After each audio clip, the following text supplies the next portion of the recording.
ವೀಕ್ಷಕರೇ, ಈಗ ನಾನು ಆರೋಗ್ಯಕರ ಅಡುಗೆಯಲ್ಲಿ ಹೇರಳೆಕಾಯಿ ಕಷಾಯ ಮಾಡೋದನ್ನ ತೋರಿಸ್ತಾ ಇದ್ದೀನಿ. ನೀವು ಸಾಮಾನ್ಯವಾಗಿ ಹೇರಳೆಕಾಯಿಯಿಂದ ಉಪ್ಪಿನಕಾಯಿ ಹಾಕಿರ್ತೀರಾ, ಹಾಗೆ ಬೇರೆ ಬೇರೆ ಅಡುಗೆ ಕೂಡ ಮಾಡಿರ್ತೀರಾ. ಆದರೆ ಕಷಾಯ ಮಾಡಿರಲ್ಲ ಅಲ್ವಾ? ಅದಕ್ಕೆ ನಾನು ಇವತ್ತು ಆರೋಗ್ಯಕರ ಅಡುಗೆಯಲ್ಲಿ ಕಷಾಯ ಮಾಡೋದನ್ನ ತೋರಿಸ್ತಾ ಇದ್ದೀನಿ. ನಾನು ಕೂಡ ಈ ಹಿಂದೆ ಕಷಾಯ, ಸೂಪು ಹಾಗೆಯೇ ಈ ಸಲಾಡ್ಗಳು ಮಾಡೋದನ್ನ ಹೇಳ್ಕೊಟ್ಟಿದ್ದೆ. ಆದರೆ ಇವತ್ತು ವಿಶೇಷವಾಗಿ ಹೇರಳೆಕಾಯಿಯಿಂದ ಮಾಡುವಂಥ ಕಷಾಯನ ಹೇಳ್ಕೊಡ್ತಾ ಇದ್ದೀನಿ. ಬನ್ನಿ, ಅಡುಗೆ ಮಾಡ್ತಾ ಹೇರಳೆಕಾಯಿಯಿಂದ ಆರೋಗ್ಯಕ್ಕೆ ಏನು ಲಾಭ ಇದೆ ಅಂತ ಹೇಳ್ತೀನಿ. ಅದಕ್ಕಿಂತ ಮುಂಚೆ ಈ ಅಡುಗೆಗೆ ಏನೇನು ಪದಾರ್ಥ ಬೇಕು ಅಂತ ನೋಡೋಣ. ಹೇರಳೆಕಾಯಿ, ನಿಂಬೆ ರಸ, ಒಣಶುಂಠಿ, ಜೀರಿಗೆ, ಮೆಣಸು ಪುಡಿ, ಚಕ್ಕೆ, ಲವಂಗ, ಏಲಕ್ಕಿ, ಅರಿಶಿನ, ಬೆಲ್ಲ. ಈ ಪಾತ್ರೆಗೆ ನೀರು ಹಾಕಬೇಕು.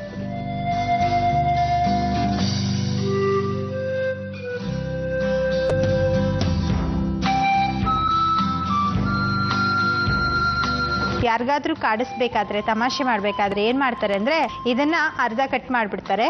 ನೋಡೋಕೆ ಸೇಮ್ ಮೋಸಂಬಿ ಹಣ್ಣು ಥರ ಕಾಣುತ್ತೆ, ಆದರೆ ಸಿಪ್ಪೆ ಗೊತ್ತಾಗಲ್ಲ. ಸಿಪ್ಪೆ ತೆಗೆದ್ಬಿಟ್ಟು ಕಟ್ ಮಾಡಿ ತಿನ್ನೋ ಬಿಡ್ತಾರೆ. ಅವ್ರ ಪಾಪ ಹಣ್ಣು ಅಂತ ತಿನ್ನಬೇಕು, ಅದು ಫುಲ್ ಕಹಿ ಕಹಿ ಆಗಿರುತ್ತಲ್ವಾ, ಅವ್ರ ಮುಖ ನೋಡ್ಬೇಕು, ಅವಾಗ ಎಷ್ಟು ಮಜಾ ಸಿಗುತ್ತೆ. ಒಂದು ಹೇರಳೆಕಾಯಿನ ಕಟ್ ಮಾಡಿ ಹಾಕಿದ್ದೀನಿ. ನೀರಲ್ಲಿ ಚೆನ್ನಾಗಿ ಕುದಿಬೇಕು, ಅಂದರೆ ಸಿಪ್ಪೆ ಎಲ್ಲ ಮೆತ್ತಗಾಗುತ್ತಲ್ಲ, ಕುದ್ಬಿಟ್ಟು. ಇನ್ನು ನಿಮಗೆ ಹೇರಳೆಕಾಯಿಂದ ಗೊಜ್ಜು ಕೂಡ ಮಾಡೋದನ್ನ ತೋರಿಸಿ. ಸೊ ಟೇಸ್ಟ್ ಇತ್ತಲ್ವಾ, ಗೊತ್ತು ನನಗೆ. ಹಾಗೆಯೇ ಇವತ್ತು ಆರೋಗ್ಯಕರ ಅಡುಗೆಯಲ್ಲಿ ಕಷಾಯ ಮಾಡೋದನ್ನ ತೋರಿಸ್ತಾ ಇದ್ದೀನಿ. ಈ ಕಷಾಯನ ನಿಮಗೆ ಯಾವಾಗ ಬೇಕನ್ಸುತ್ತೋ ಆಗ ಮಾತ್ರ ತಯಾರು ಮಾಡಿಕೊಂಡು ಸೇವಿಸ್ಬೋದು. ಕೆಲವೊಂದು ಕಷಾಯ ಚೂರ್ಣಗಳನ್ನು ಮನೆಯಲ್ಲೇ ರೆಡಿ ಮಾಡಿ ಸುಮಾರು ದಿನ ಇರ್ಬೋದು ಅಂತ ತೋರಿಸಿದ್ದೆ. ಬಟ್ ಈ ಕಷಾಯ ಹಾಗಲ್ಲ, ಫ್ರೆಶ್ ಆಗಿ ಅವಾಗಿಂದವಾಗೆ ಮಾಡ್ಕೊಂಡು ಕುಡಿಬೇಕು.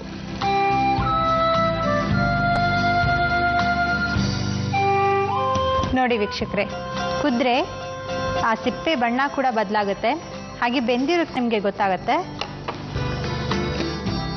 ಈಗ ಹಸಿ ಶುಂಠಿ ಹಾಕ್ತಾ ಇದ್ದೀನಿ, ಹಾಗೆ ಒಂಚೂರು ಅರಿಶಿನ ಪುಡಿ ಕೂಡ,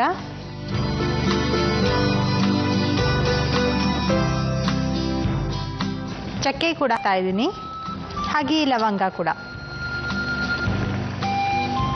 ಒಂದು ಸ್ವಲ್ಪ ಜೀರಿಗೆ, ಹಸಿ ಜೀರಿಗೆ ಇರಲಿ,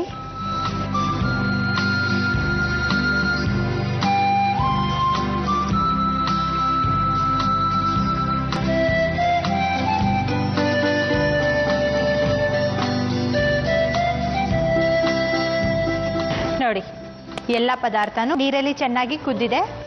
ನೀರು ಕೂಡ ಗಟ್ಟಿಯಾಗಿದೆ ಸ್ವಲ್ಪ. ಈಗ ಸ್ವಲ್ಪ ಆರಿದ ಮೇಲೆ ಮಿಕ್ಸಿ ಜಾರ್ಗೆ ಹಾಕ್ಬಿಟ್ಟು ನುಣ್ಣಗೆ ರುಬ್ಬಬೇಕು. ಒಂದು ಸ್ವಲ್ಪ ನೀರು ಕೂಡ ಹಾಕಬೇಕು ಮೇಲೆ. ನೋಡಿ ಈಗ ಆರಿದೆ.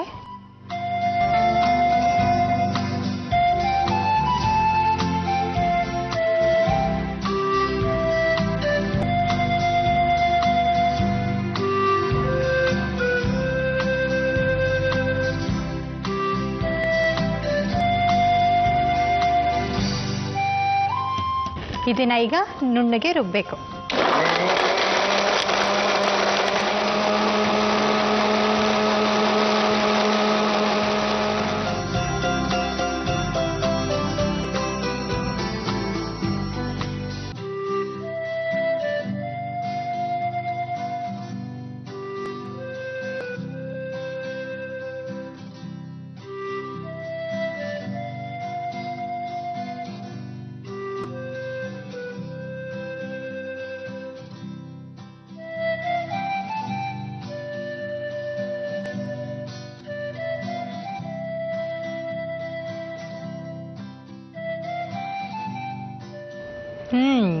ಸೂಪರಾಗಿ ಕಾಣಿಸ್ತಾ ಇದೆಯಲ್ಲ. ಈಗ ನೀವು ಬೆಲ್ಲ ಹಾಕಬೇಕು, ಒಂದು ಸ್ಪೂನಷ್ಟು, ಇಲ್ಲ ನಿಮ್ಮ ರುಚಿಗೆ ತಕ್ಕಷ್ಟು ಎಷ್ಟು ಬೇಕು ಬೆಲ್ಲ ಹಾಕ್ಬೋದು.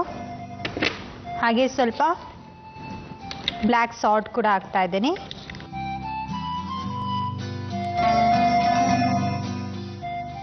ಹಾಗೆ ಒಂದು ಸ್ವಲ್ಪ ಪೆಪ್ಪರ್ ಪೌಡ್ರ್ ಕೂಡ, ಒಂಚೂರು ಏಲಕ್ಕಿ ಪೌಡರ್,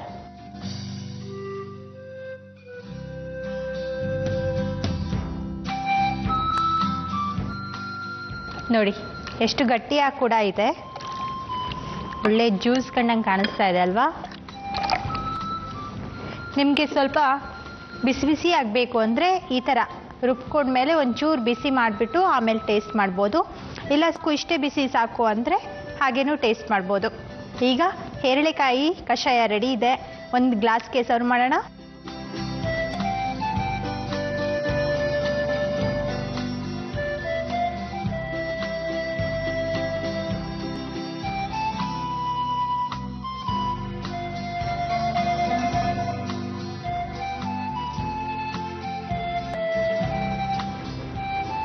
ನೋಡಿದ್ರಲ್ಲ ವೀಕ್ಷಕರೇ, ಆರೋಗ್ಯಕರ ಅಡುಗೆಯಲ್ಲಿ ಹೇರಳೆಕಾಯಿ ಕಷಾಯ ಹೇಗೆ ಮಾಡೋದು ಅಂತ.